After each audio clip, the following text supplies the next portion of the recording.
ಹಾಕೊಂಡ್ಮೇಲೆ ಸತ್ಯ ಧರ್ಮ ನ್ಯಾಯ ಉಳಿಬೇಕು ಅನ್ನೋದಾದ್ರೆ ಗಿಲ್ಲಿ ಗೆಲ್ಬೇಕು. ಯಾಕೆ ಅಂದ್ರೆ ನಮ್ಮ ರೈತರ ಮಗ, ನಮ್ಮ ಗಿಲ್ಲಿ, ನಮ್ಮ ಮಂಡ್ಯದ ಮಗ. ಗಿಲ್ಲಿ ನಟರಾಜ್ ಮನೆಗೆ ಕರ್ವೆ ನಾಯಕರ ಭೇಟಿ. ರೈತನ ಮಗನ ಗೆಲುವಿಗೆ ಎನ್ ಲೋಕೇಶ್ ಗೌಡ ಪಣ.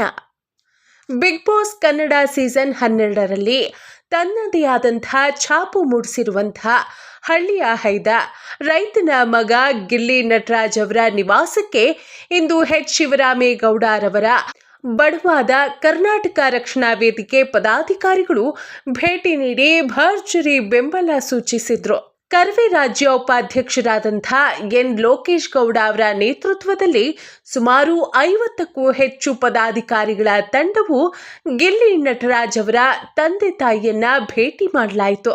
ಈ ಸಂದರ್ಭದಲ್ಲಿ ಮಾತನಾಡಿದಂತಹ ಲೋಕೇಶ್ ಗೌಡ ಅವರು, ಕರ್ವೆ ಬಣವು ಯಾವತ್ತಿದ್ರೂ ಕನ್ನಡಿಗರು ಮತ್ತು ರೈತ ಮಕ್ಕಳ ಪರವಾಗಿರುತ್ತೆ. ಗಿಲ್ಲಿ ನಟರಾಜ್ ಒಬ್ಬ ಸಾಮಾನ್ಯ ರೈತನ ಮಗನಾಗಿ ಅತಿ ದೊಡ್ಡ ರಿಯಾಲಿಟಿ ಶೋನಲ್ಲಿ ಅದ್ಭುತವಾಗಿ ಆಡ್ತಿದ್ದಾರೆ. ಈ ಬಾರಿ ಅವರು ಬಿಗ್ ಬಾಸ್ ಟ್ರೋಫಿ ಗೆದ್ದು ಬರಲಿ ಎಂಬುದು ನಮ್ಮೆಲ್ಲರ ಆಶಯ ಎಂದರು. ಸಂಕ್ರಾಂತಿ ಹಬ್ಬದ ಪ್ರಯುಕ್ತ ಗಿಲ್ಲಿ ನಟರಾಜ್ ಅವರ ಪೋಷಕರಿಗೆ ಎಳ್ಳು ಬೆಲ್ಲ ತಿನ್ನಿಸಿ ಹಬ್ಬದ ಶುಭಾಶಯ ಕೋರಲಾಯಿತು. ಇದೇ ವೇಳೆ ನಟರಾಜ್ ಅವರ ತಂದೆ ತಾಯಿಗೆ ಸಂಘಟನೆಯ ವತಿಯಿಂದ ಸನ್ಮಾನಿಸಲಾಯಿತು.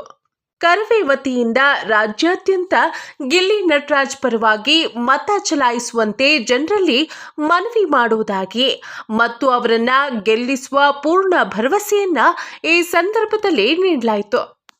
ಈ ಭೇಟಿಯ ವೇಳೆ ಕರವೆಯ ಅನೇಕ ಪ್ರಮುಖ ಪದಾಧಿಕಾರಿಗಳು ಹಾಗೂ ಕಾರ್ಯಕರ್ತರು ಉಪಸ್ಥಿತರಿದ್ದು ಗಿಲ್ಲಿ ನಟರಾಜ್ ಅವರ ಗೆಲುವಿಗಾಗಿ ಶುಭ ಹಾರೈಸಲಾಯಿತು.